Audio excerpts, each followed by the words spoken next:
Okay, here we go. I can show them how to do it when I'm in the zone. Before we start, let me puff that indigo. What's going on, everyone? Welcome back to the channel. It's your boy, Dead on Dave. And it's time for your weekly baseball spectacular. Touch 'em all. We're going to get into the week that was in the greatest sport in the world, Major League Baseball. And I'm joined with my partner, my buddy, my hitting coach, my batting instructor, the man, the myth, the legend, the abstract, the muscle, the mountain of man, the Prince of Pretty. Yes, I'm giving you a Tyler Breeze one. I was going to say. Jeff the Huff. Huffman, what's going on, my friend? Not much. How was your baseball week? Pretty damn good, I have to admit. The Cubs had a really tough schedule this week and played very well. I'm really happy with the Cubs played this week. A lot of cool stuff happened. We're going to get into what the Cubs did. For me, there's just one story in particular I want to talk about. We can't make up any ground on anybody, but... Yeah, well, up until Pittsburgh went into Washington. Yes, thankfully. And got sodomized very heavily. Thankfully. Which I enjoyed watching. Of course. Pittsburgh, I don't understand the run that they went on. I mean, I guess I should have. Starting pitching. Starting pitching. I mean, we both thought, well, you thought more than I did that Pittsburgh was going to be really good this year. I didn't see it, and then at first I was right. They were not playing well, and now it's just they're really good, and makes me angry because the Cubs are not a bad team, and it's just like no, it's, again, still right where I thought they'd be. Yeah, I don't like that we're in third place, but the Central's good. What can you say? It's a tough one, but a lot happened this week. In fact, one of the weirdest weeks I've seen in baseball in a long time. In fact, we're going to talk about one of the strangest days, at least on the diamond, in one game in particular that we've seen in years. So this is going to buckle up. We got a lot to talk about, but of course, where else can we start with other than Max Scherzer? Absolutely unreal. Who's had a better run than Max Scherzer lately? I mean, well, actually, he's been lights out pretty much all year. All year, but the last couple of starts in particular. But the last two starts, 18 innings. He's given up one hit, walked one batter, hit somebody. Well, he leaned into it. We're going to talk about that. And it's counted as a hit by pitch. And he struck out 26? Yeah. 26 strikeouts. He's retired 56 of the last 58 batters. He followed up. That's insane. It is insane. He followed up a one-hit, 16-strikeout game with a 10-strikeout no-hitter that should have been a perfect game. Well, could have had a chance at a perfect game. Come on, man. I mean, the way he was mowing people down, Tabita was not getting on base, and that's why he leaned into it. It's so Bush League, and I almost think it's finable, man. It really just, the more I've thought about it. I don't know about finable. I wasn't so angry about it last night, but why blatantly rob somebody of history like that? Right. There's only been 289 no-hitters in the history of baseball and far less perfect games. If you are playing baseball professionally, I think I'm not saying you don't try to not hit, but you don't rob somebody of immortality in that type of something like that. It was 6-0. If we're talking 1-0 and he needs to get on base, or two run, sure. 1 or 2 runs. Even a 3-run game, and there's no outs in the inning, and you're the leadoff man, and you're trying to get on base, I can understand it. Mm-hmm. But this seemed petty. This seemed blatant. And it seemed just really, really Bush League. If I was the manager of this club, if I was the general manager, I would release him over this. I really would. I would. I'd release him. He sucks anyway, so that makes it easier. But I'd release him. It's just that's not the way to play the game, in my opinion. And I know I'm overreacting. I know I am, but that's okay. No, it's definitely Bush League. Like you said, it's a 6-0 game. Yes, we're not talking about a tight ball game. I got to get on base. I got to make something happen. No. That's he was having a good at bat too. He was fouling pitches off. You never know. Yeah, and nobody can say, well, he didn't do it on purpose. He leaned in. There's no question here. He leaned in. It's back and to the left, back and to it's there. This time it's there. It's crazy. Yeah. But let's get away from that disgrace and talk about the magnificence that we are seeing out of Max Scherzer. I mean, this is insane. By far, this has turned out to be the best signing of the offseason.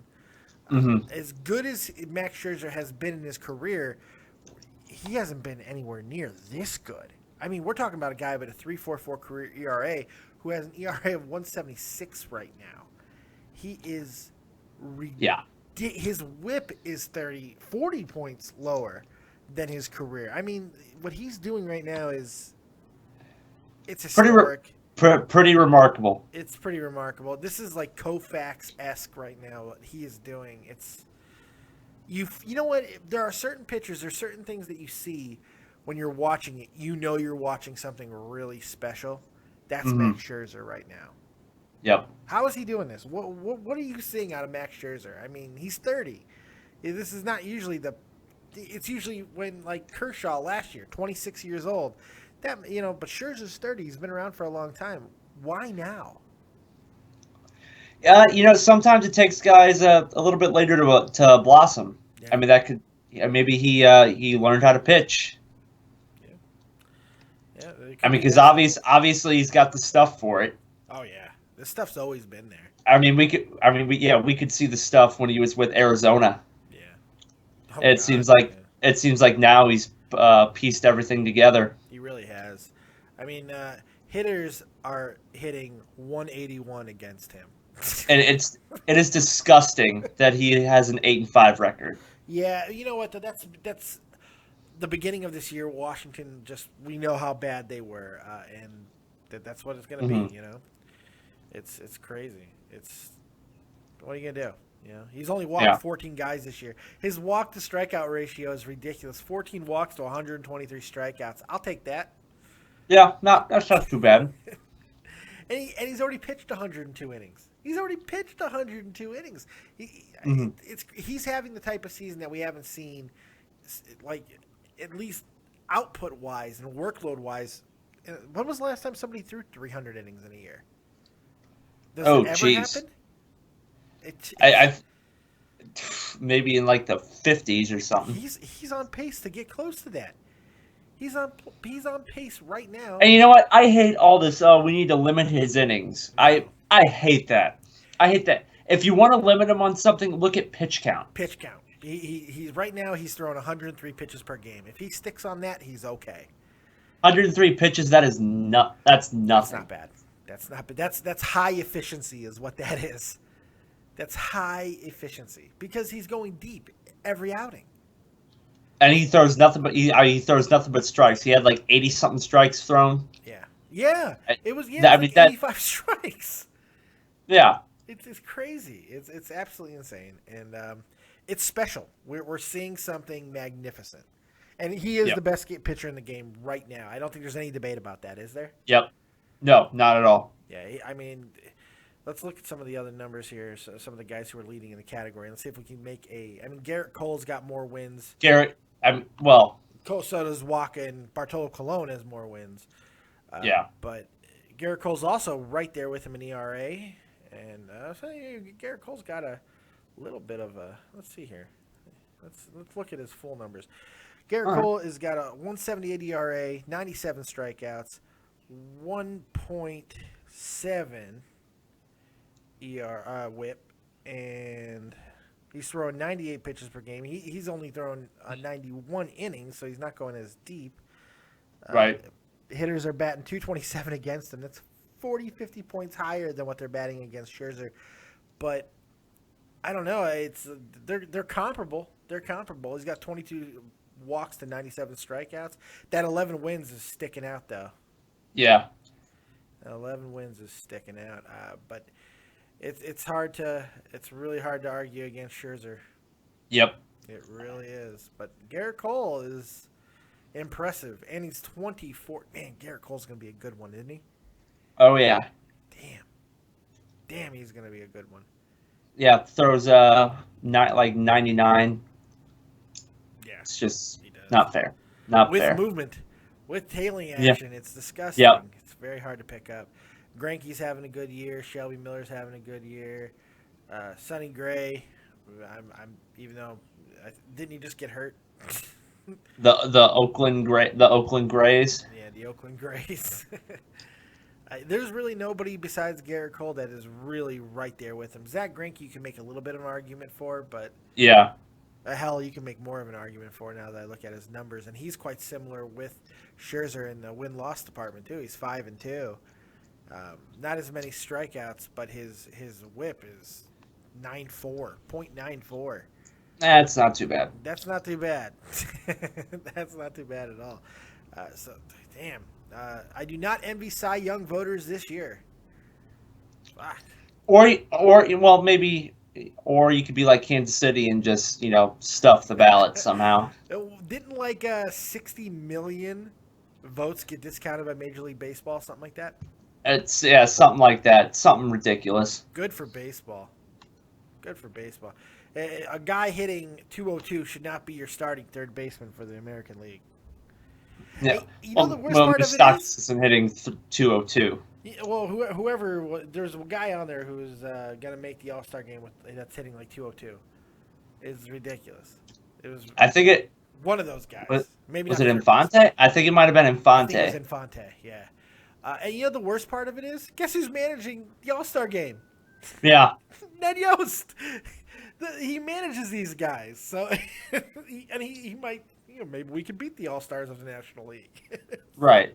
It's ridiculous. But hopefully baseball will get that right because I hate what's going on. And Michael Wilbon from ESPN, he works with on Pardon the Interruption, who I usually don't like. And I don't agree with Michael Wilbon on much because he's an asshole. And he's from Chicago, too. That's a fair reason to not like him. He's an asshole. But he, what he says was they should limit All-Star Game voting to people who go to the games. If you want to vote, go to the games. That makes sense to me. Because people are going to take advantage of it if it's online. But if you have to go to the game to vote for your players, isn't that going to help attendance? That is great. That is a great idea. I think it's a really good idea. Or have baseball's always having different camps and events throughout the year. You have to go to some kind of Major League Baseball function to vote for an All-Star team. I think that's a great idea. I like that. It's simple. It's simple in its elegance. But no, because you can't do it on a phone 30 times, it's never going to get accepted. I can't tweet my vote, Jeff. Why can't I tweet my vote? Because you take advantage of it. That's why. You don't deserve it. Let's move on to some history. Let's get into a little bit of history here. Controversial history at that. Everybody knows by now Alex Rodriguez hit his 3,000th hit, man. He did it in historic fashion, in epic fashion, by blasting it, for a home run that would only be a home run in Yankee Stadium, which is common, but that's okay. But still, it was pretty damn impressive. Now, a lot of baseball purists are making the case, and it might be a valid case, that as A-Rod marches towards these immortal milestones, is he in fact killing them and taking the value away from these numbers because of the reality of this era? I mean, it's definitely something worth talking about. I mean, is his 3,000 more impressive than Tony Gwynn's 3,000? It becomes that. We know Tony Gwynn was clean. We know A-Rod wasn't. Yeah. So the more history that A-Rod collects on his mantle, and good on the Yankees and the Yankee fans, by the way, for celebrating him, because it is an achievement. I don't give a fuck about the PEDs. Yeah, it is an achievement. But you can make the argument that because of the fact that it's so tainted with Alex Rodriguez, and he's going to pass so many more numbers that it's taking away from what it means. Yeah, it seems like every one of these milestones that he reaches, I basically said this in the video I did a couple days ago, I'm just kind of like, okay, great. Yeah. I mean, I want to celebrate it so much more. I mean, it's amazing what he's doing after missing almost 2 years. Yeah. I mean, it is flat out amazing how he's performing the way he is, but every time he breaks a record or passes somebody on a list, I'm just like, okay. It's amazing. It's fantastic that he's done it. And he's had a longevity, and that he's doing it at the age of 40. But yeah, each one, it just kind of feels like, man, that's really awesome. But I just feel this knife kind of just pushing in a little bit into the heart of baseball. It just feels like that by the end of it, if Alex Rodriguez does by some chance play a couple more years and claim the fucking home run title and all of these things, what do you say about Alex Rodriguez? Because if he doesn't get to the Hall of Fame, then Bonds never gets in. Absolutely, McGwire never gets in. Absolutely. I don't think McGwire's going to get in anyway. I don't think so either. But you know what I mean. If Alex Rodriguez won't be able to get in by claiming all of these titles for himself, then what's the hope for any of the PED era guys? And there were some great players in that era. Mm-hmm. Roger Clemens isn't in the Hall of Fame. I mean, think about that for a moment. And he has not even been 100% hit with the steroid stuff. In fact, he's beaten most of it in court. Think about that. Roger Clemens, possibly the greatest pitcher that I've ever seen outside of Greg Maddux, because I think he's the greatest pitcher I've ever seen, besides Sandy Koufax and besides Walter Johnson and Satchel Paige. But there's a lot of others. But you know what I mean? Yeah. Roger Clemens was amazing, and he's not in the Hall of Fame. 7 Cy Youngs, not in the Hall of Fame. What do you do with that? I don't really know. I don't know. I don't know, because in their defense, during that era, pretty much, you think it's a safe bet to say pretty much everybody did it? I'd say upwards of 70, 75%. Okay, yeah, not everybody, but more than half, definitely. Well, and a lot of the things that the people, and we have to be fair about this, I think it's important to note that most of the things that people were taking at the time were not illegal at the time.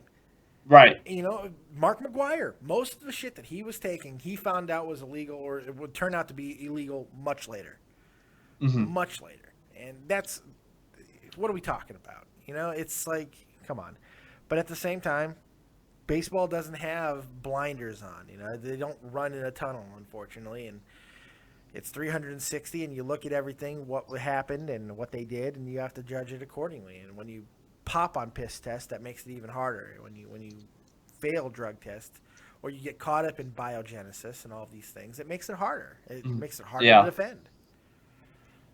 I don't know. What do you think about these guys? Do you think, where are you on this camp? Do you think let them in or keep them out forever? I don't know. I honestly don't know. I think it's I think what they have to do, they have to acknowledge that the era happened. Yes. During this time period, people were using PEDs and illegal substances. They need to acknowledge it instead of.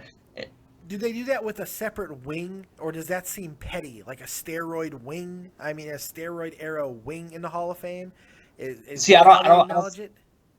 don't think you go that far. I think maybe you can mention it.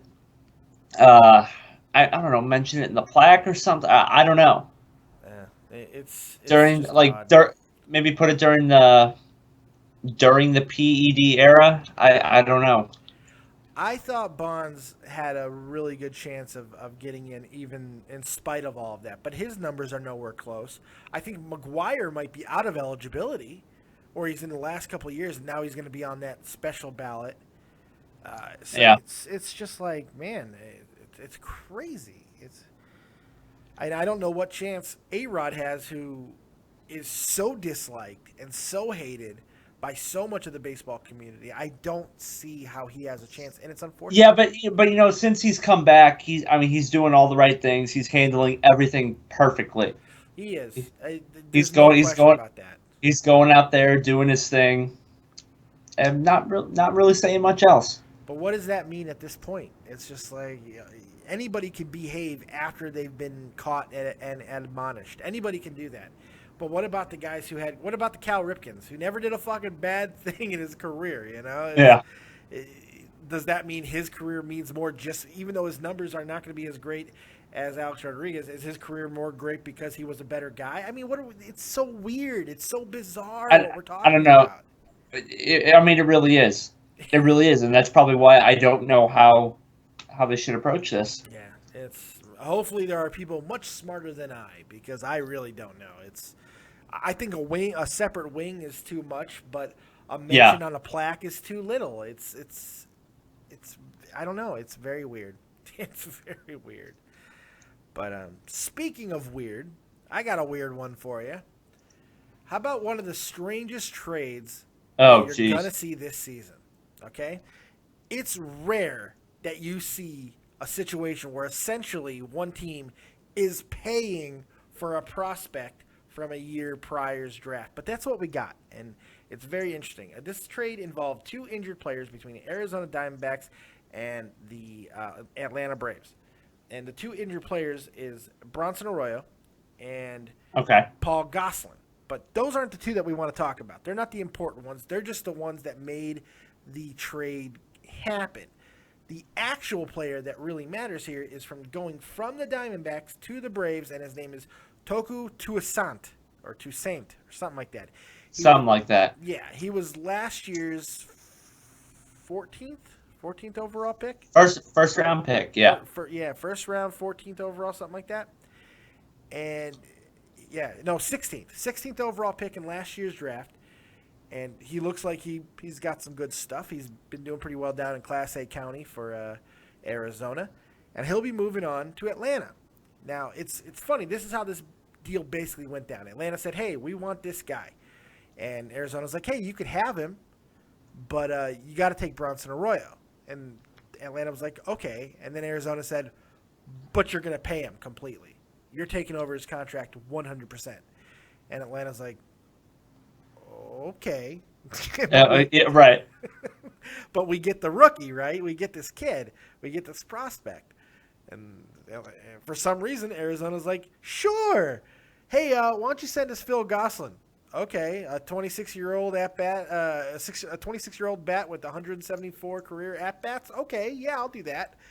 Maybe what happened here is that Tony La Russa got shingles again and couldn't really see what was going on, and he passed it along to Dave Stewart. This is weird. I don't get it. This makes no sense. It makes perfect sense for the Braves. It makes perfect sense for the Braves. Well, yeah, I mean, you just robbed Arizona. Yeah. Oh, no, wait. Who's getting what? Now, I got confused. Who's getting what? No, I got confused. No, the Braves pick up Arroyo and Toussaint, Toussaint, whatever his name is, and the Braves get, and the Diamondbacks get Phil Gosselin, who's 26 years old, and he's got, 170-something at bats? 174 career at bats. That's what this guy has, and he's 26 years old. 26-year-old versatile infielder. Who cares? This guy, and he's hurt. Arroyo, who has been serviceable throughout his career, is recovering from Tommy John surgery. Probably won't be pitching till August. Could make some kind of difference for the Braves down the stretch if the Braves can find a way to get back into it, of course. I mean, they're still in it. They're in it, but I mean, they're not really in it. I don't think anyone's expecting Atlanta to really make a serious run, even at 2 games back. I understand they're only 2 games back, but they're 35. Yeah, we're still waiting for Washington to run away with it. Exactly, they're 35-35, and Washington has not played great this first half, and we're expecting them to, especially after the way they just handed their ass to fucking Pittsburgh like that.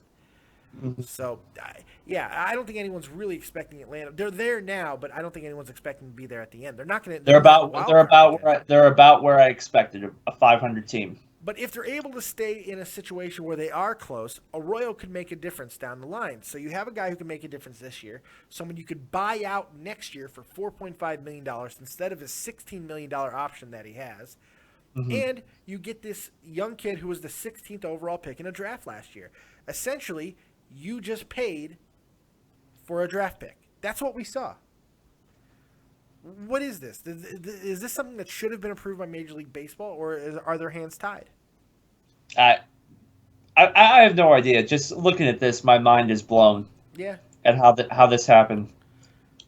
It's weird. You can say it's just a regular trade, and it's not. This is not a regular trade because it's just weird. Maybe the FBI should investigate this one. That's right. It's so bizarre. Two of the guys are hurt. This is a salary cap dump or a salary dump by the Diamondbacks. Okay, yeah, I get it from that standpoint. But they're not just dumping salary. They're not getting anything back for Arroyo, who can be serviceable, who has been serviceable throughout his career. Mm-hmm. And the 16th pick in last year's draft. This makes no sense to me. How do you not?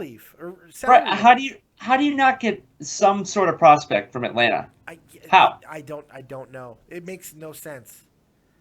I'm trying to wrap my mind around. The only way that you can look at this is that they just got paid for a draft pick. This is some finagling shit, yeah. man. I don't get this one. I don't get it. It's boggling my mind, Jeff. My mind is boggled. It's crazy. This is one of the weirdest trades I've ever seen. I don't know. I don't know where they're coming from with this. Yeah, I mean, we've seen trades that are lopsided, that didn't seem to really make sense, but this is different than all of those because it feels dirty. It just feels like, man, Atlanta just bought a draft pick. Mm-hmm. That's what it feels like.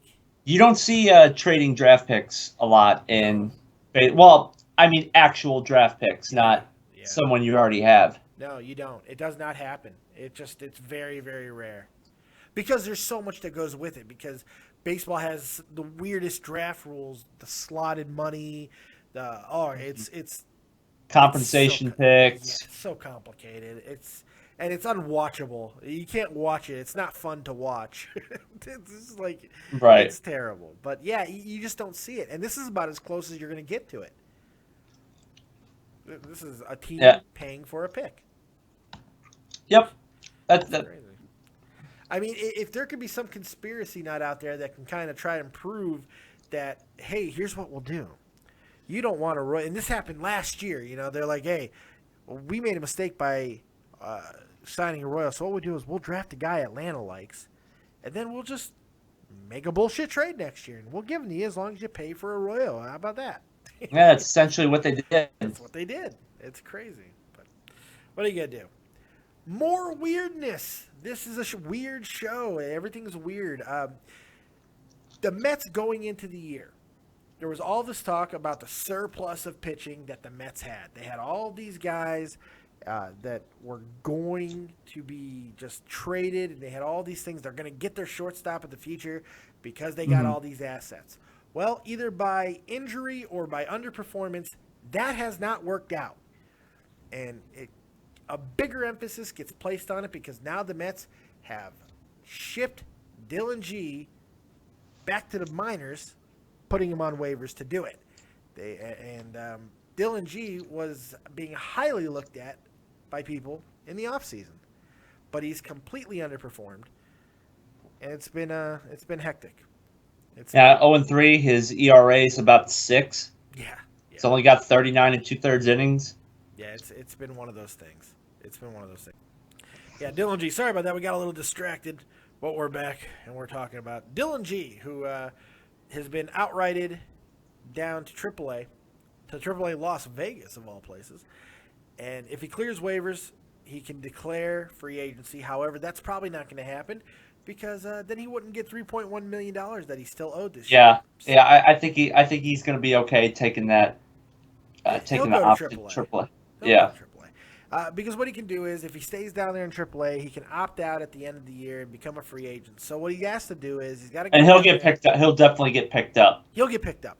You know what? He might get claimed on waivers. That has not. We don't know if someone claimed him yet. So it wouldn't surprise me if somebody takes a chance at him because he does have good stuff. Mm-hmm. And he's relatively young still, isn't he? Oh, I can look it up for you real quick. Yeah, I can. I'm terrible. But his Vulcan changeup is just, oh my god. Vulcan. Yeah, it's called the Vulcan changeup. I like that. I like that it's called that. It makes me happy. But yeah, I'm not sure how old he is, but it doesn't matter. He can't be any more than 30. Yeah. So. Anyway. Yeah, Dillon Gee, he's been placed on waivers, and Godspeed to him. But it's just weird that the Mets, that's what I wanted to talk about, was the fact that the Mets had all of this pitching depth, and now it's just kind of gone away. Where does this place them? Well, they've lost 5 in a row. Yeah. They've lost 5 in a row. I mean, maybe that's the team they are, because obviously we all knew they weren't the team that started the season. No, they're yeah. Harvey's been Harvey's come back to earth. Yeah. Harvey's come back to earth, and he looks worn out, is what it looks like. And this, remember, he had Tommy John. Maybe that's not. Maybe he hasn't recovered fully. Yeah. That's this is his first full season back since Tommy John surgery, isn't it? Yeah, it is. So I mean, it might sometimes it takes to your second season till you're fully healthy. So yeah, when you're out of action for that long, just like your endurance and pitching cardio or something. Sure. I mean, it takes forever to build it back up. I mean, it goes away if you know anything about physical stuff. Like endurance, cardio, all that fun stuff. Yeah. It goes away a lot quicker than you can build it. Oh yeah. It's always the gas tank's always trying to deplete itself, Yeah. Because just staying alive, just the process of keeping your body alive takes a lot of effort. Yeah. It's crazy, but I kind of feel bad for the Mets because everyone was expecting the Mets to take a step forward, and even if they didn't take a step forward, they had the assets to get players that would help them step forward next year. However, they were unwilling to do it. I still think the way their season has gone, where they're sitting at this point, I think it's definitely a step forward. It's a step forward, but you feel like this team's wheels could fall off at any time, and that could be what we're seeing right now. Losing 5 straight is significant, especially when it just seems like it's consistently not. They just got swept by the Braves. They can't win on the road. They're 10-24 on the road. That's not a good number. 10-24 on the road is, I believe, worse than the majors. No, Philly's worse. Is it? Philly's worse. You want to hear this? Because this will make you laugh. 7-28. Shit, I just saw it. 7-28. Holy God.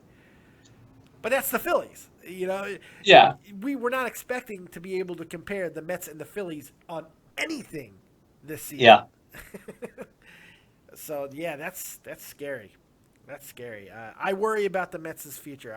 I think that team might have to go through. Did I say Mets'? I think I did. You may have. I may have. I apologize. the Metropolitans. Metropolitans. I worry about their future because I feel like they might have to go through a full-scale, full-on blow-up. David Wright, everybody needs to be purged. This team has to be complete. Oh, well, yeah. If they could dump Wright, I mean, that'd be because he's hurt all the time. They could have dumped Wright. They've had opportunities in the past 3 years, and they refused to do it. They re-signed him, as a matter of fact. Kind of like the same situation with Tulo. Yeah. They don't want to get rid of him. Yeah, it's crazy. I don't know. It doesn't make a lot of sense to me, but hey, who am I? I'm just a fat guy on a couch. Okay, so. I mean, it makes more sense than that trade, but I think I think the next thing we're going to talk about would obviously make a lot of sense. Yes, let's go from the very bizarre to the kind of It's about time. Yeah, well, the Mariners made strides. Hold on 1 second. I gotta pause this thing. More distractions. But that's okay. We're talking about Seattle. That's right. We're talking about Seattle, who have been very disappointing in the hitting department, despite all of the upgrades that they seemingly tried to make. Well, Nelly Cruz has worked. That's about it. Nelly Cruz has worked, but it seems like Nelly Cruz is going to work till the day he dies.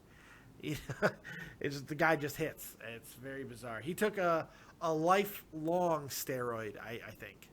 It's a steroid that works forever. But the hitting coach has finally paid the ultimate price. Howard Johnson, who was a very good hitter in his day, by the way, he gets fired. Actually, not fired. He gets reassigned to the minor leagues, which is, to me, a little worse than being fired. But this happens because they're bringing in one of the most beloved Mariners of all time. It is about time. This does seem like a kind of duh situation. You have Edgar Martinez in your stable of people who you can contact, and you haven't done it yet. So it's happened. Edgar Martinez is officially the new hitting coach of the Seattle Mariners. Now, if you forgot who Edgar Martinez is, look no further than the Designated Hitter of the Year award, because they renamed it to the Martinez honor. It's the Martinez Award now. It's the Edgar Martinez Award. That's how good of a DH this guy was. He played 2,055 games. He hit .312 with a .418 on-base percentage for his career. Not too bad. Not too shabby. 2 AL batting titles to go along with it. He's ridiculously good. Edgar Martinez, good, yes? Very good. Very good. Very good. Now the question is, can Edgar Martinez do anything to breathe life into a team that is hitting a Major League worst .233 and ranks 28th in runs? I mean, you got one of the best. I mean, Edgar Martinez. I mean, what else can you say about him? The dude could flat out rake. If anybody, yeah, but he's not going to be hitting. He's 52. That's true. Although he could probably still step in there and hit better than most of the Mariners right now. Anyway. Very true. But is his work ethic, his approach, going to be enough to turn this team around? You know, this could go one of two ways. Obviously, it could propel them to actually taking the AL West, like pretty much everybody thought they would. Everybody thought this team was going to just flat out rake and just hit every ball that's thrown to them. Or it could go the complete opposite, and it could just fall flat on its face. And you hear this talk with, bringing in Hall of Fame managers or Hall of Fame players as coaches, and it doesn't work out too well because they don't know how to coach, say, the number 25 man on the roster. Yeah. I mean, they were great their whole career, and they're not used to mediocrity or, below that. Yes. But the truly great hitters like Martinez, and especially a guy who he got on base, he hit high average. These guys seem to understand the science of how to hit a baseball. And usually, if they can understand it, they can explain it. Manny Ramirez comes to mind, who was also able to put power into his game, and Edgar Martinez had a few home runs in his career as well. Yeah. But, being able to explain it and break it down to young players or old players, to anybody who's struggling with the mechanics of their swing, is what makes a hitting instructor important. Now, is he going to be able to do that? I have no idea. But the reality is, at 8.5 back, Seattle's not out of this. No, it can't get much worse. I mean, it can't get much worse for them hitting wise. Yeah. And if they start hitting, if they actually start putting some runs on the board, obviously they're going to win some more games because they haven't been doing that pretty much all year, with the exception of Nelly Cruz. Yeah, agreed. Once again, very sorry for the interruption. I don't know if you can even tell that there is a cut in the video. You should be able to, because Jeff's probably in a different position than he was. So probably. A little bit of a jump cut. I apologize for that, but we keep getting interrupted in distractions because it's the middle of the day here in Germany. But blah, blah, blah, my life sucks, cry me a river. Back to the subject at hand, Edgar Martinez. So really the question becomes this. Does Edgar Martinez turn this around? And if so, does it happen this year? Like I said, they can't really get much worse at the plate this year. I think you just leave Nelly Cruz alone and focus on pretty much everybody else who seemingly can't hit the ball. Yeah, Robbie Cano. Oh, man. Is he – now the question is Cano too old to even listen? Oh, that's turning out to be one of the worst contracts. Oof, goodness. Lordy. I mean, Pujols is finally starting to live up to – well, not live up to it, but – nobody can live up to that deal, but yeah. He's making – Pujols is making his contract look edible. A lot better, yes. Definitely. Absorbable at the very least. But, you know what the problem is? Cano's probably 43. And it's just the risk. Yeah, actually, Cano's he's not even really that Latin. You know what I mean? Like, I think he spent his entire life in the States.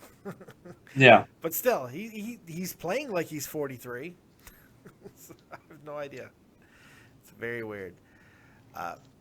Let's stick in the AL West for a moment and talk about the Angles the Angles, or the Angels if you're so inclined. They're 5.5 out. They were starting to get healthy. But boom, Jered Weaver, who has been underperforming all season, gets put on the 15 DL and will have an MRI on his hip. Based on where the Angels are at now and the underperformance of Jered Weaver, is him getting healthy the key to a late run? I mean, outside of Trout and Pujols, they really don't have a whole lot. No. Go ahead. No, that was pretty much it. I mean, Trout and Pujols have completely carried them. Yeah. Well, Jered Weaver may not be the guy that he looked like he was 3 or 4 years ago. He's not this guy either. He's not a 4-8 guy with a ridiculously bad ERA. He's not a guy who should be giving up 19 earned runs in 26 innings. That should not happen. Yeah. It doesn't he hasn't won since May 30th. Well, I mean, it doesn't help that he's probably given up all the runs because he's throwing batting practice up there. He is, and you know what? A lot of that could be coming from the hip. Now, he's saying... True. He's saying that the hip is not affecting his performance, but that could just be, athletic pride. You don't want to let people know. You don't want to make an excuse, especially a guy who's excelled like Jered Weaver has in his career, because he has. He's had some very, very nice seasons. So it's a tough one to see him fall this far. But if he can get healthy and he can get this thing fixed, I think it's a very big thing for the Angels, who, as we said, they're only 5.5 out in a division that, even though the Astros have played remarkably well most of this year, nobody's expecting them to continue this. Nobody. So, I mean, the Angels, Jered Weaver gets healthy. Would it surprise you if they really make a late run? No, not at all. Like you said, the rest of the division is, I mean, you really don't know. I mean, Texas, as good as their starting pitching has been for them, it's kept them afloat, and their lineup has exploded at times. Angels just have Trout and Pujols. Oakland shot itself in the face back in November. They shot themselves in the face last year, let's face it. Yeah. Seattle can't hit the ball. Yeah. I mean, really, other than Oakland, this is anybody. It's a 4-team race. For everyone except Oakland, I agree. I agree. It's quite crazy. So get well, Jered Weaver. Get well. Let's talk about Poppy. David Ortiz launches 476th career home run, which traveled an estimated 456 feet. That's according to ESPN Stats and Information. And he moved past Stan the Man Musial. I believe you know him. Just a little bit. Just a little bit. And Willie Stargell. So he's moving up the list. He's not having a good season. And the Red Sox are having a horrendous one. But I think this is one of those times where you can just because of those two factors, you can just kind of focus on the career, the late blooming career that Poppy has had. Just how good has this guy been in the later stage of his life? Like you said, it took him a little while to get started, but where he really shines is October. Yeah, he does. He does. Minnesota just said, get out. Yep. Minnesota gave up on him. And now he laughs in their face. Yeah, he's put together a Hall of Fame career in one of the most obscure and bizarre ways. Look, if David Ortiz stopped playing today and he didn't get 500, he's still going to the Hall of Fame. David Ortiz is a Hall of Famer. Oh, yeah. I mean, you just look at his career numbers here. He's 476 home runs, 284 average, 378 on base, and probably the best clutch performer in the postseason I have ever seen. I think that's fair. I mean, that's very fair. I mean, he in the World Series against the Cardinals a couple years ago, he carried him. He hit 638? Oh, God. Yeah. 638. Yeah. Ortiz isn't in the lineup.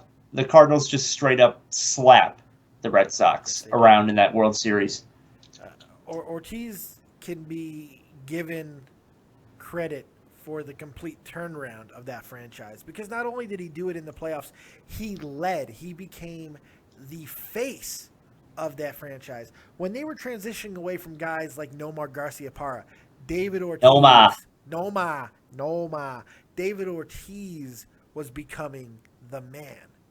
It's just, I like David Ortiz. He can be a little abrasive at times, I do too. I do too. I mean, he can, like you said, it's just some of the stuff he does makes you think, like, why?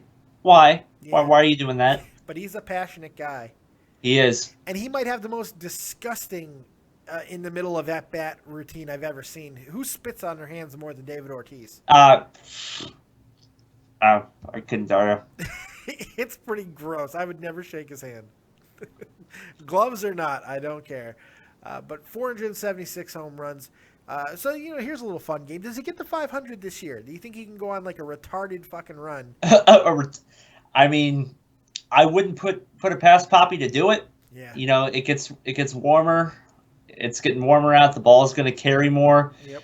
You got the very, very friendly ballpark at Fenway. Yes, he does. So I don't know. I mean, 24 home runs in the second half. Is it possible? 24 home runs. Well, I mean, Bryce Harper's got 24 home runs right now. Very true. Very true. And how many games are we at right now? Or not even 70, I don't think. 30, let's see. Houston's, we're at 70 right 71, now. 71, yeah. 71. Roughly. 70, 71, yeah. He can do it. He can definitely do it. I'm not putting it past, I wouldn't put it past him. I think Boston needs that to happen because playoffs are done. I don't think there's any chance. I mean, yes, they're 9 games out, but they're 9 games out in a very, very competitive division that has not hit its full swing yet. Mm-hmm. So they got to be done. I think they're finished. That would be surprising. Boston's done some amazing things, but now with Kung Fu Panda being hurt too, I just don't see Boston getting back into it. They don't do anything well. They do nothing well. No, except lose ball games. Right. And here's the thing: they're 16-18 at home. That doesn't sound like a Boston Red Sox team. No, it just not at all. So, yeah, it's pretty interesting. But you know what? At least they have a little bit to celebrate, and hopefully he can get to 500 because it would be nice to see Fenway celebrate something. I do like the Red Sox quite a bit. I do too. Yeah. Except when they play the Cardinals in the World Series. Except for that, yes, of course.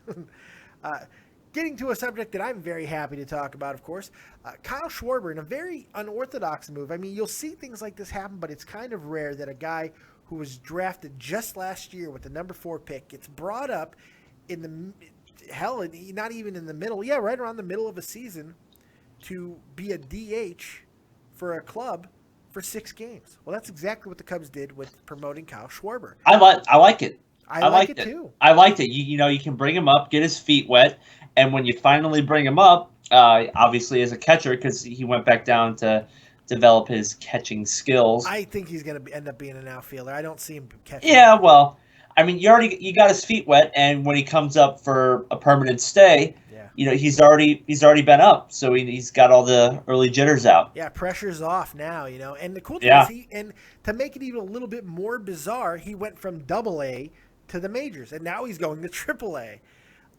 What I liked is the Cubs said from the very beginning that this guy was coming up for 6 games, and that was it.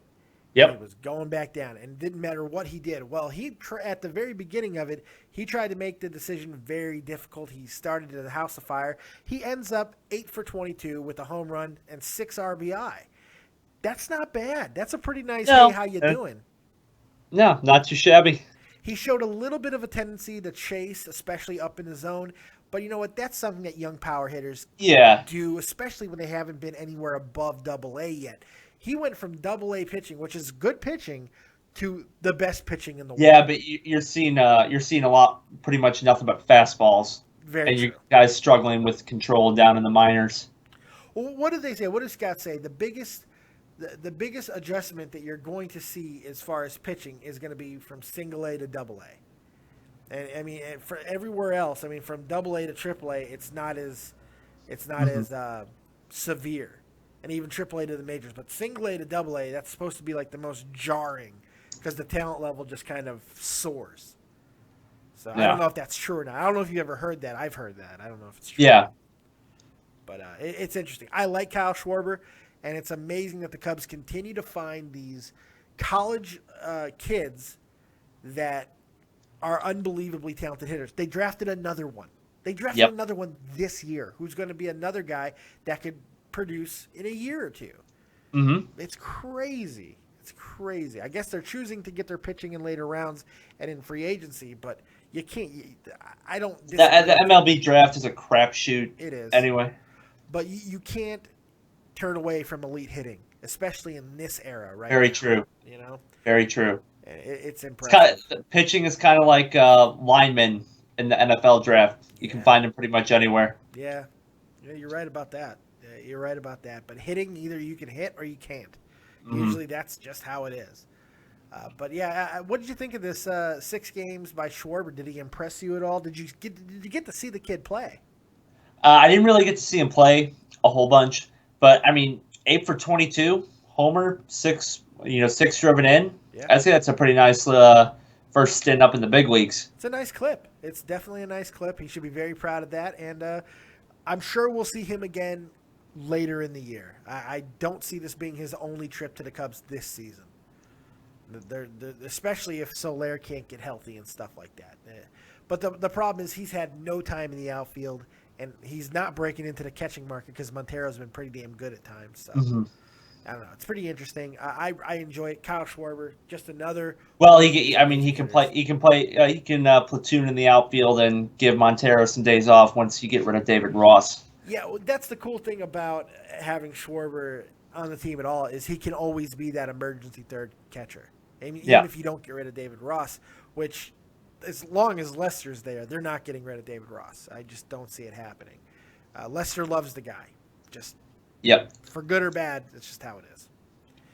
So let's transition to this is one of the craziest stories we've ever done. And this is basically ripped from ESPN, but I thought it was so interesting I want to talk about it anyway. I don't really care. So earlier this week, I believe it was Tuesday of last week, there was just about the craziest day in Major League Baseball that we've seen this year. Let's start with this. 3 position players all pitched Tuesday. Jeff Francoeur for the Phillies, Jake Elmore for the Rays, and Nick Franklin also for the Rays. Last time it happened for the same team in August of 1979. And Sal Bondo, Jim Gatner, and Buck Martinez did it. This is the first time that it's happened in this instance since September 2nd, 1918. This is craziness that it happened like this. So, and you know what? We saw it happen in a couple other games in the week too.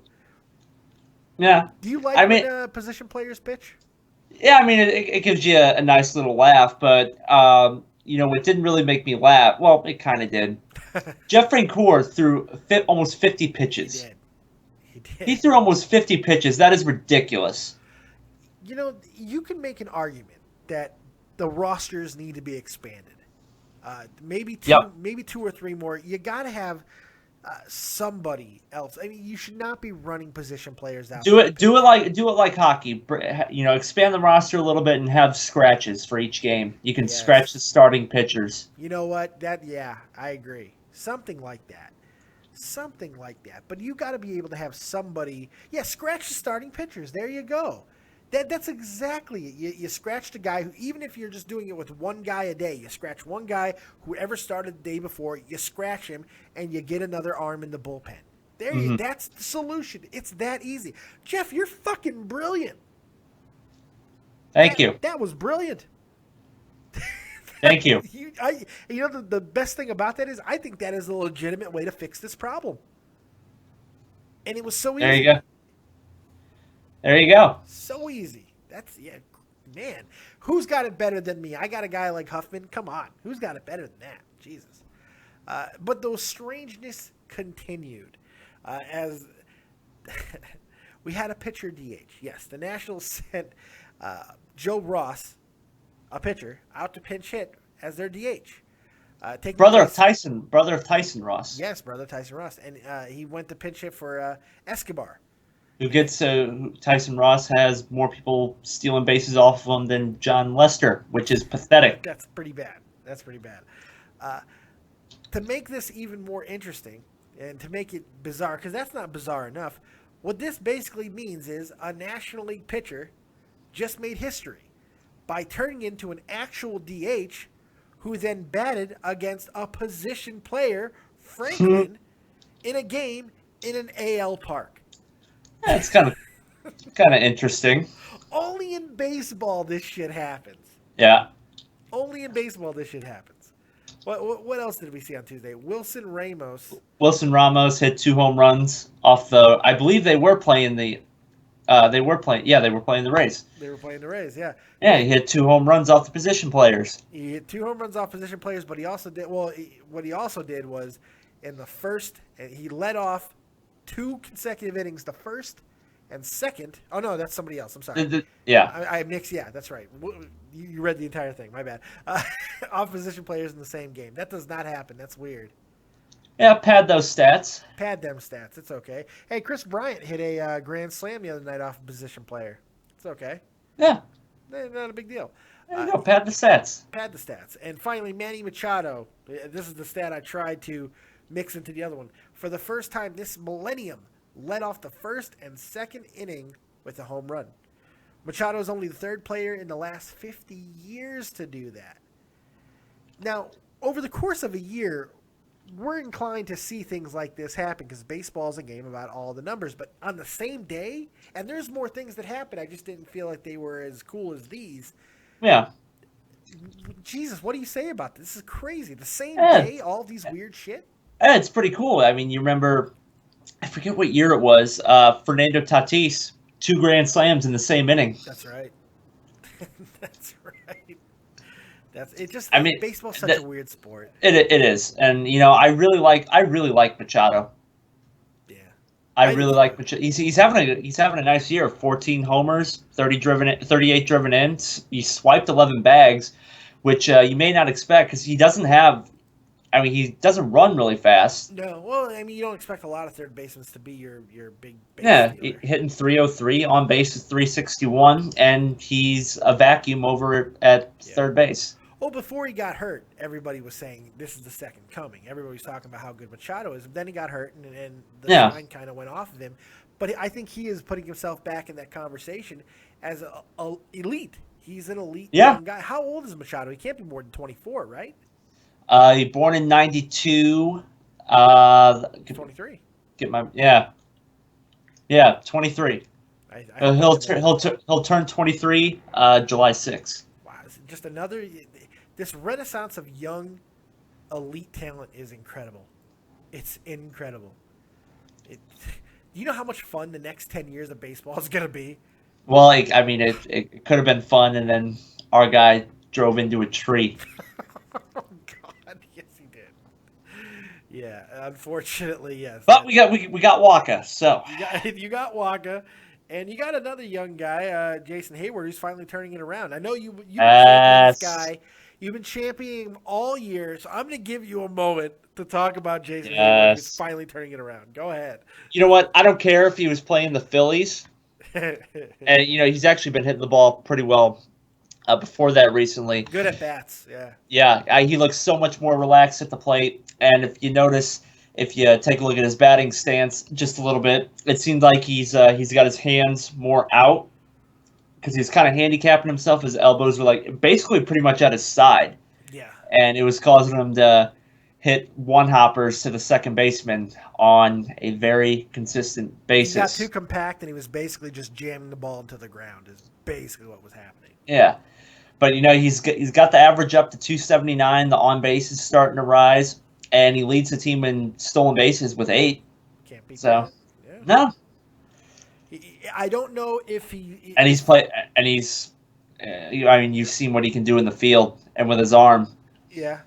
Oh, yeah, he's a cannon out there. I don't know if he's necessarily taken a lot of the sting off of the Shelby Miller situation because Shelby Miller's still having an amazing season. Actually, you want to hear something pretty funny? Sure. The picture of Hayward on his profile page is him swinging with the bat broken. That's kind of funny. But since we're around the subject, man, your Cardinals are not slowing down, and it's bumming me out. Yeah, it's not bumming me out. Well, I know it's not with either your Cardinals. They're not bumming you out. I thought now would be a good time to go ahead and quickly just... Real quick. Yeah, let's get through a couple of teams here. No. Hold on. This is actually breaking news. This girl from France, Melissa Mayu, I think is how you say her name. I don't know. She becomes the first woman added to MLB's international registration list. Oh. Which I believe, if it continues here, let's see here. Sorry, this is breaking news. I'm reading this. No, it's okay. You're good. She's a shortstop on the French U8 junior national team. Whoa. Let's see. She will be eligible to be signed by a major league club on July 2nd. Are you kidding me? Breaking news straight from MLB.com.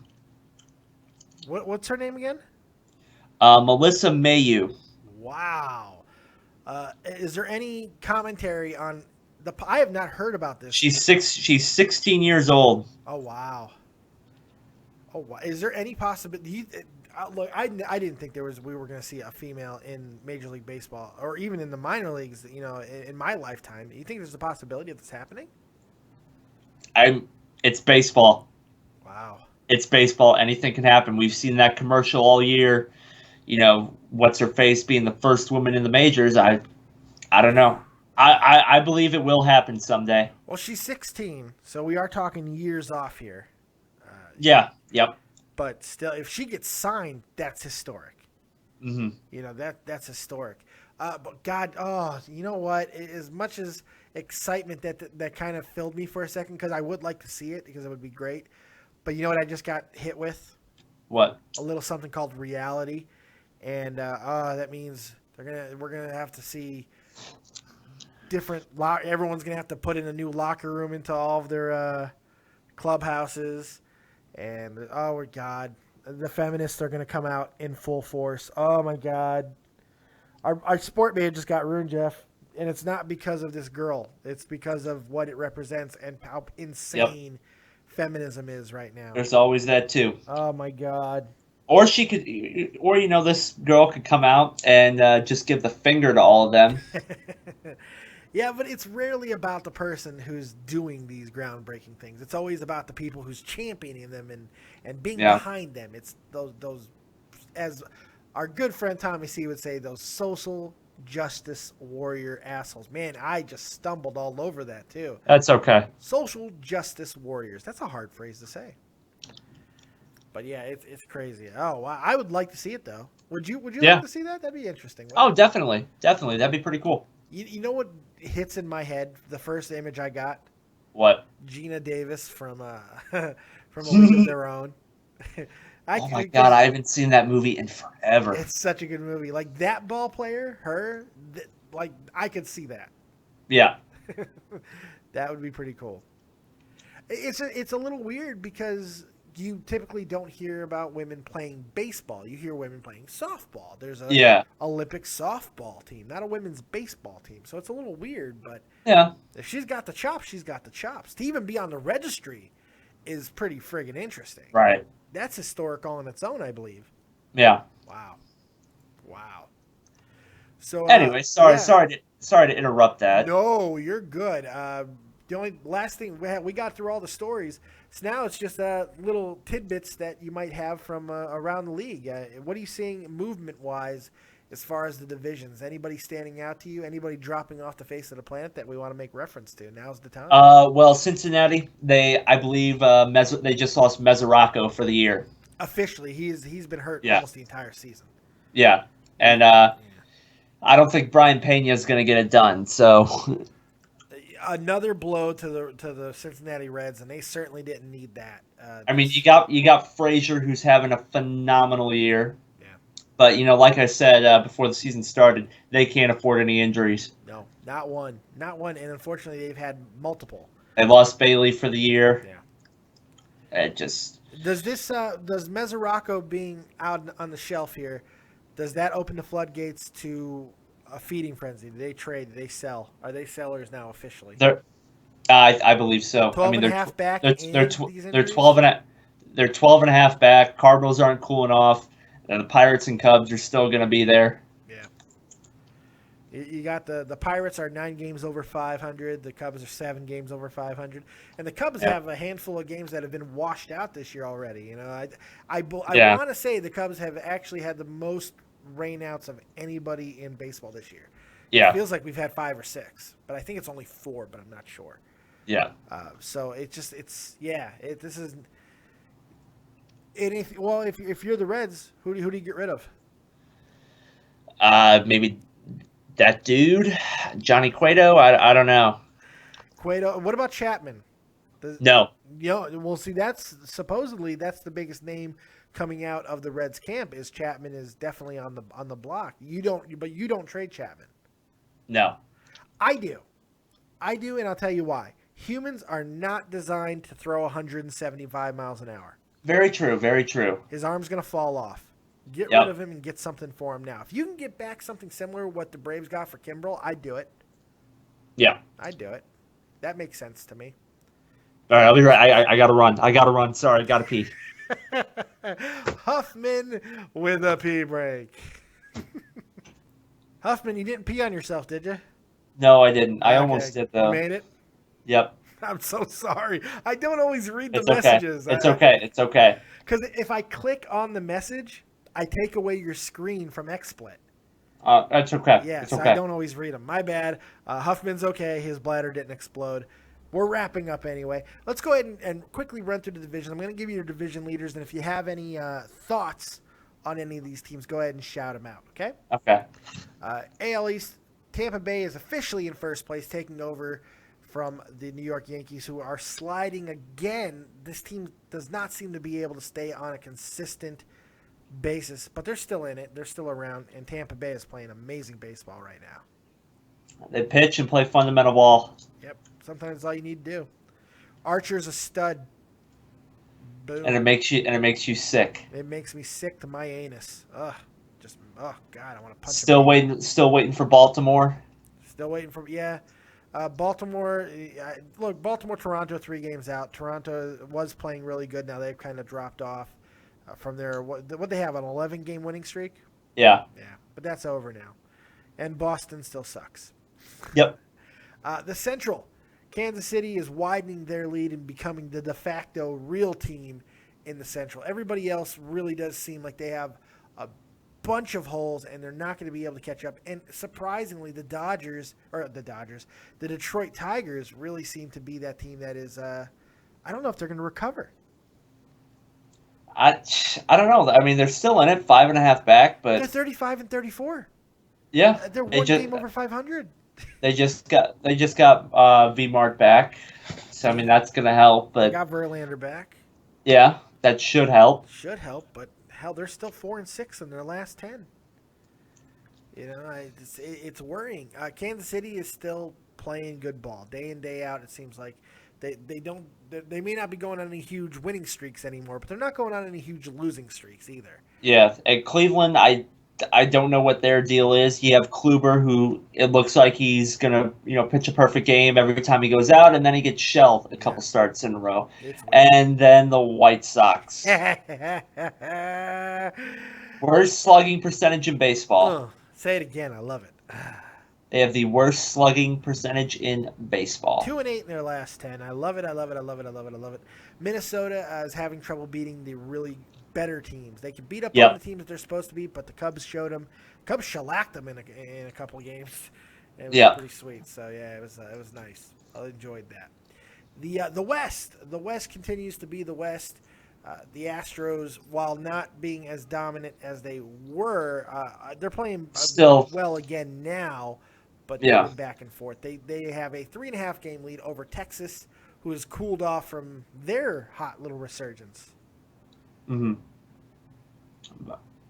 Anything else? No. Oh no! I thought you cut out. I thought you. No. I was giving you an open. No. Seattle.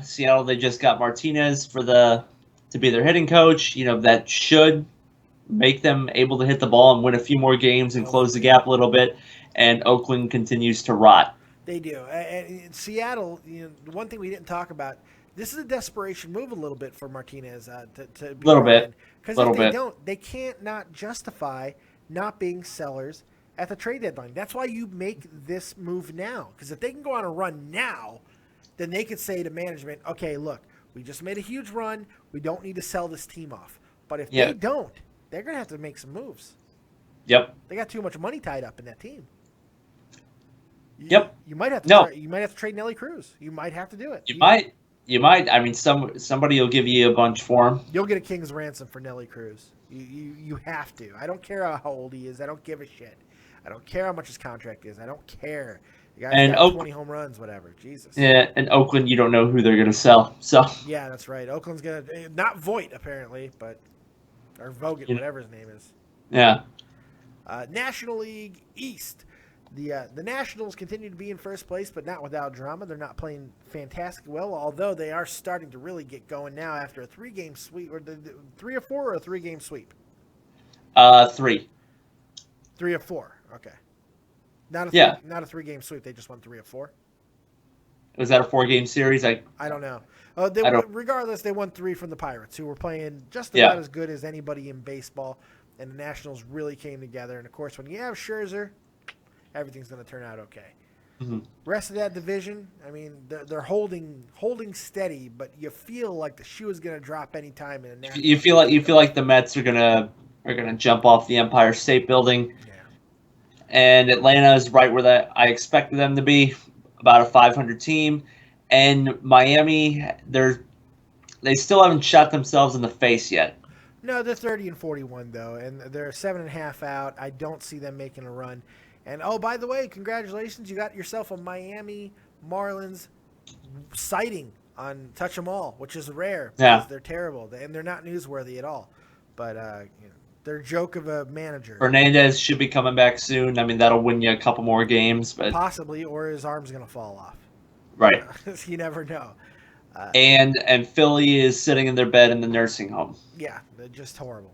Absolutely terrible. And they're still not making trades. Still not making trades, Jeff. Still not. No, we believe. Oh, what the fuck? We're gonna save the Central for last. The NL West, because I'm selfish and I like to do that. The NL West, the Dodgers, the Los Doyers, are still in first place. They don't seem to be able to beat the teams that they need to be able to beat. Most importantly, the Giants. Big series coming up for them as they take on my Cubbies. I believe that's in Chicago as well. Huge series for them. But the division has not gotten out of control. Arizona has somehow stayed in this. They're 34. They rake. Goldschmidt. But probably the biggest news that's come out of this division this week is Bud Black being fired. Oh, that was last week. I thought it happened like Monday or something. I don't know. But we both kind of expected this. Maybe not. I don't know this soon, but did we talk about it on last week's Touch 'Em All? I don't remember. I don't think it happened yet. I don't remember. But yeah, we expected this to happen. Yeah, I'll Google it like on when it happened, but we expected it to happen. Bud Black was doing something wrong with this team, and they have way too much invested to be losing the way they are. So there it is. And Colorado's horrible. Yes, they are. And we're going to finish off with the Central because that's the only one that we really care about. We care about them all, but this is the one we care about the most. No, okay, it was a week ago. It was a week ago, okay. Milwaukee and Cincinnati, not a lot to talk about. It seems like they're both donezo. We've already talked about Cincinnati. However, the Cubs, Pirates, and, of course, your Cardinals continue to play very, very well. And it's going to be a hell of a finish here when we get into the dog days.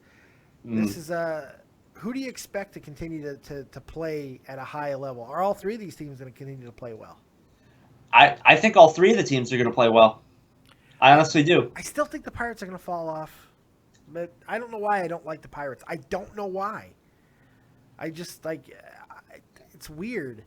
I'm not talking like him as I don't like him because they're a Central team. I just don't like the team. I don't like the way it's built. I don't like. I don't see their starting pitching holding up the way it has. I mean, it got lit up the last couple games, but there's no way they can. There's no way that can hold up, and they don't have enough on offense. I mean, I think they're really going to see the loss of Russell Martin. So far, it hasn't really been that big of a factor.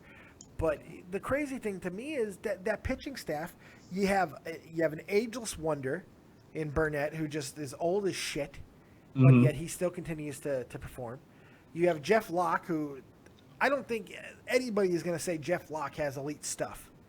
I don't think anybody's going to say that, but he continues to get wins.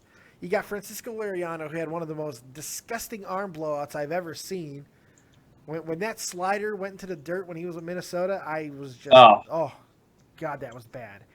And the only stud you have is Garrett Cole, yet they continue to put it together. How? Tell me. I don't know. And I don't think anybody in Pittsburgh could tell you either, since nobody shows up to the game unless it's a wild card or playoff game. Or when the Cubs come to town, because the Cubs travel well. Yes. Cubs travel very well. And speaking of the Cubs, the Cubs have been very impressive to me.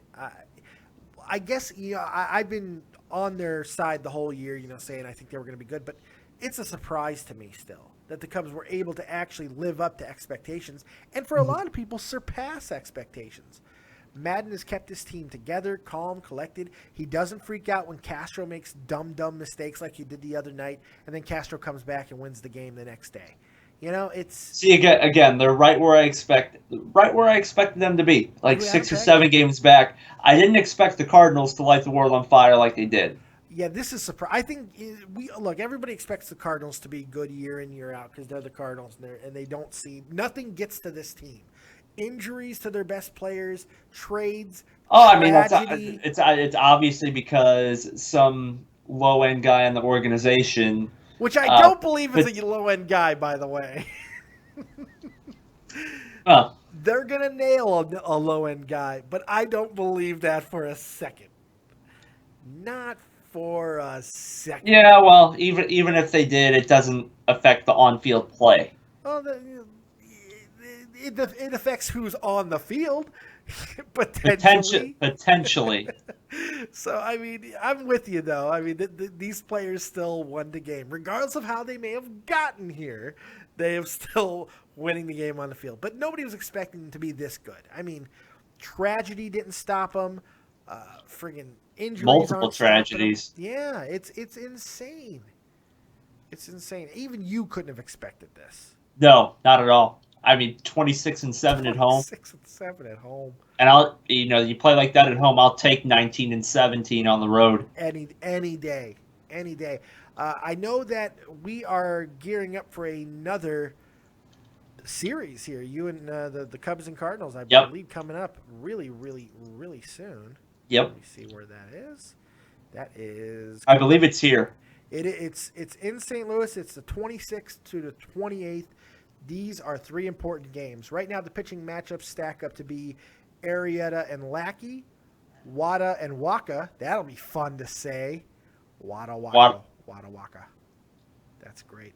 And Jason Hamill, who might be the Cubs' all-star coming out of the pitching rotation if Arrieta doesn't get the votes, because Hamill's been great again for the second year for the Cubs, versus that Dynamo Martinez. Jesus Christ.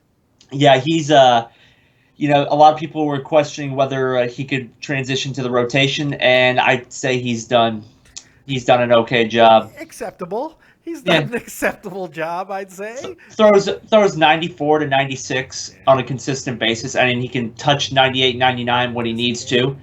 He's got a nasty curveball, got a decent little slider, and his changeup. He has developed his changeup into something pretty disgusting, especially against left-handed hitters. It disappears against left-handed hitters. It disappears. You can't see it. It's disgusting. It's unfair. It's almost illegal. It seems like he's matured a lot in the last year. Still only 23 years old. Jesus. Thanks, Boston. That's right. Yeah, fuck Boston. God damn it. Anyway, I think that's about going to wrap it up, man. A little bit of fantasy baseball news. Big welcome to Bango. And if you don't know who I love his team name too. Bango and Cash. Bango, if you don't know who he is, go back and watch Nerd and the Jerk from this week. Bango was a very special guest with me and the Jerk, Jim. And it was a great show. Bango's a hell of a character. He's awesome. And he is the newest member of the Dead on Day Productions Fantasy Baseball League, which is really starting to get into full swing. And if you don't know who's rising to the top, that would be me. What's your team name now? I have not changed it since Bullpen Has Wood, because since I've changed it to Bullpen Has Wood, we've been dominating. And I just took out the league's #1 team, and now I have a matchup with you, Mr. Huffman. Yes, and you do. I noticed what you did yesterday, by the way. You loaded up your team for today. Didn't you? You picked up a bunch of pitchers so they'd be in there today, didn't you? I did it. Yeah, you did, and that's okay. Because you beat me the first time, but I think I got you. I think I'm gonna get you. I hope. That's okay. I got one. I got one from you already. Did. So you did. I put up 563 points last week. Yeah, you did okay. Okay. I'm really gonna monitor my team this week. No. I didn't last week because I figured I had a bye week, which I did. You did. Until yesterday, but I had a sizable lead at that point. Mamba is still 6-5. Tied with me at 6-5. That's right. Yeah. Jake, after getting off to a strong start, has just died. Fizzled away into obscurity. That's right. Yeah. Bango and Cash making a ton of moves. Yeah. I just saw that. He said, "I'm going."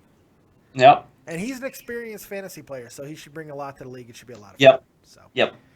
Pretty exciting there. So, yeah, I think it's been a really fun week in baseball, and I'm excited. Man, we're getting closer to the really exciting time in baseball. The trade deadline, the dog days, everything's going to be fun. I'm really looking forward to it. Yep. And I'm really glad that you've been here to share this season with me. It's been a lot of fun so far, right? Yeah, it has. I hope you guys out there have been enjoying the show. I'm really apologizing for all of the distractions this week, but, sometimes it happens. But that's all I got. You got anything else for the kids? Nope, that'll pretty much do it, I think. Make sure you check out Jeff Huffman over on his channel, Grand Slam 87, for all your sports video and commentary needs. My good friend Tommy C over at Shot from the Point. You can also check out Jeff Huffman there on every single Sunday, 3 p.m. Eastern Standard Time for Shot from the Point Live, the most badass hockey podcast on all of YouTube. And, of course, my good friend Joe Cronin, The Joe Cronin Show, also on YouTube. If you need extra wrestling, because you're not getting your wrestling fix right here on Dead on Day Productions, go check out Joe Cronin. 14,000 subs and 6 million views can't be wrong. Go check him out and like, subscribe, and share. And as always, kids, if you don't have talent, have talented friends. We'll see you next time. Peace.